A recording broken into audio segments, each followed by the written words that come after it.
इनको पढ़ाया सिखाया जाता है? क्या कहेंगे आप तफसील से मुझे बताइए, पूरा मामला कैसे जानकारी में आया? देखिए, 14 दिसंबर 2019 को सबसे पहले आयोग ने इस विषय में संज्ञान लिया कि बच्चों का किसी भी प्रकार की हिंसक गतिविधियों में, अनैतिक गतिविधियों में उपयोग ना हो। और हमने देश के सभी पुलिस महानिदेशकों को इस बारे में रिकमेंडेशन भेजा कि अगर बच्चों का कहीं भी इस तरीके का उपयोग हो रहा है तो सख्त कार्रवाई होना चाहिए। देश के अनेक स्थानों पर कार्रवाई हुई। हमने शाहीन बाग के प्रोटेस्ट के बारे में भी दिल्ली पुलिस को तभी लिखा, दिल्ली के उस इलाके के जिला मजिस्ट्रेट को लिखा कि भाई बच्चों का दुरुपयोग ना हो। ये बाकी आंदोलन में जिस तरीके की अनैतिक गतिविधियां साथ में चल रही हैं, बच्चे इसका शिकार नहीं होना चाहिए।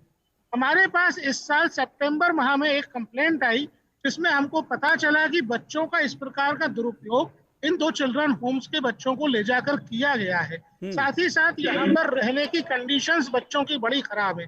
हमको आयोग के एक पूर्व सदस्य ने भी अवगत कराया कि पूर्व में 2012 में और 2013 में एक उम्मीद अमन होम ऐसा करके बाल गृह है जहाँ पे बच्चों के सेक्सुअल एक्सप्लॉयटेशन का मामला आया, पर समुचित कार्रवाई उस समय नहीं की गई।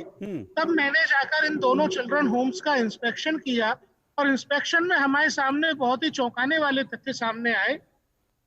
मैं अशोक जी यहाँ बताना चाहूंगा कि दिल्ली में कुतुब मीनार जैसे इलाके में जिस चिल्ड्रन होम का संचालन हो रहा था, वहां पे क्षमता से अधिक बच्चे एक छोटे से भवन में रखे गए हैं। बच्चों के रहने की, बच्चों के खाने की, बच्चों को रखने की, पढ़ने की, ये सारी नियम क्या होंगे? ये भारत की संसद द्वारा पारित किशोर न्याय अधिनियम, जिसका कानून को लागू करने का काम सभी राज्य सरकारों का है, उसके माध्यम से बड़े स्पष्ट किए गए हैं। लेकिन छोटे बच्चों को बड़े बच्चों के साथ रखा जाना, छोटे बच्चों बड़े बच्चों का एक साथ टॉयलेट फैसिलिटीज, बाथरूम फैसिलिटीज को यूज करना, ये ट्रिगर पॉइंट्स होते हैं जहाँ छोटे बच्चों के साथ बुलिंग हो सकती है, उनका सेक्सुअल एक्सप्लॉयटेशन हो सकता है। पर हमको ये वहां पे दिखा कि बच्चों को इसी तरीके से रखा गया है। हमने वहां पाया कि छोटे छोटे पोर्टा केबिन्स के अंदर बच्चों को रखा गया है। हमने वहां ये पाया कि टीन शेड्स के अंदर बच्चों को रखा गया है। जब बच्चों से बात हुई तब बच्चों ने बताया कि उनको सीएए के प्रोटेस्ट में, एक आंदोलन में जंतर मंतर लाया गया था।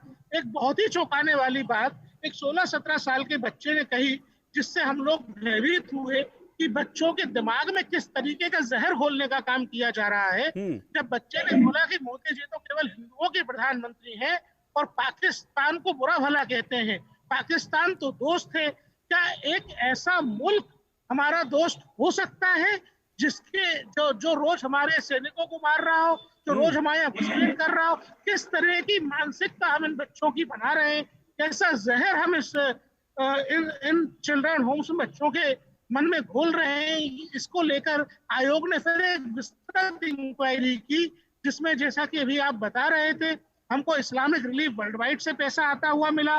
राज्य सरकारों से जो पैसा मिलता है वो चिल्ड्रन होम्स के संचालन के लिए पर्याप्त है, इसलिए राज्य सरकार देती है।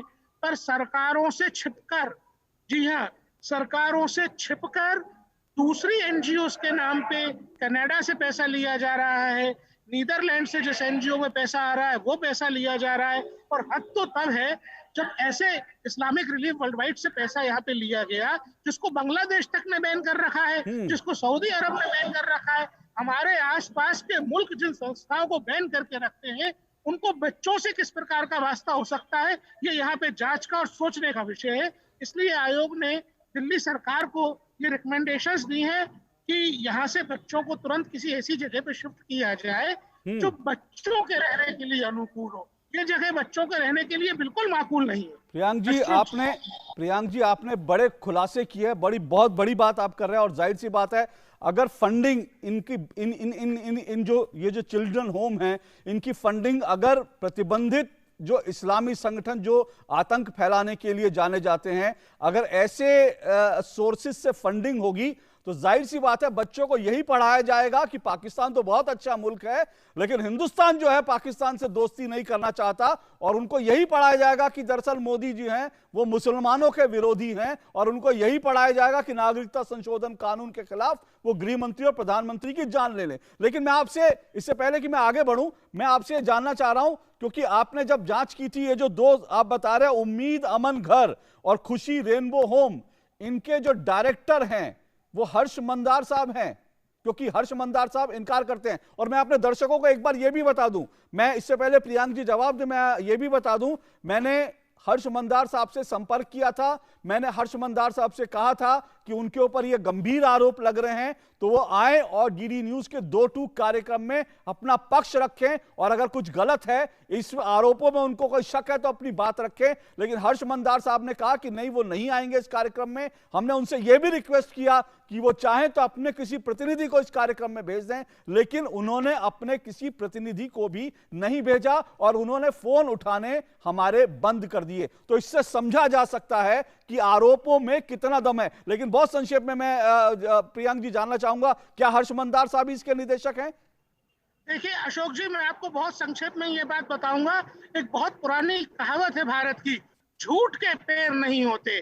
उनको आने में इसलिए तकलीफ है क्योंकि झूठ चल नहीं सकता ना, और झूठ की कलई खुल गई।